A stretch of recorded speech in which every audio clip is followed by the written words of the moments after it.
declaro inaugurada la 27a Fira del Pressa i que en puguem veure i viure molts més.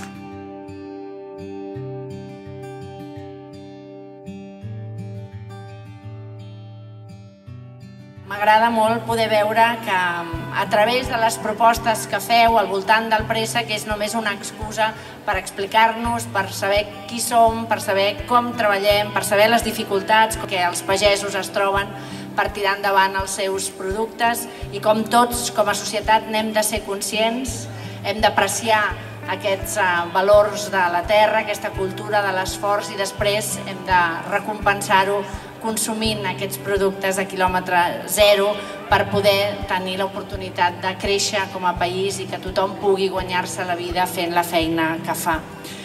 La veritat és que feu la Fira del Préssec enmig d'un cap de setmana de moltes commemoracions, de moltes reivindicacions. Ahir érem 1 d'octubre, demà serem 3 d'octubre, dues dates importants a la nostra història recent com a país. Dues dates que ens han de resultar un esperó per anar endavant. Fa 4 anys vam demostrar el que podíem fer anant junts. El del que érem capaços estant units. I per això hem de recuperar aquest esperit de l'1 d'octubre, del 3 d'octubre del 2017 per ser capaços de superar les dificultats i anar endavant.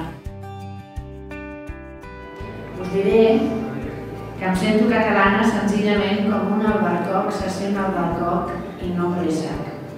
Avui, però, tots som préssec i som el préssec sense fer el préssec. Gràcies, visca el préssec, visca el Pallars i visca Catalunya.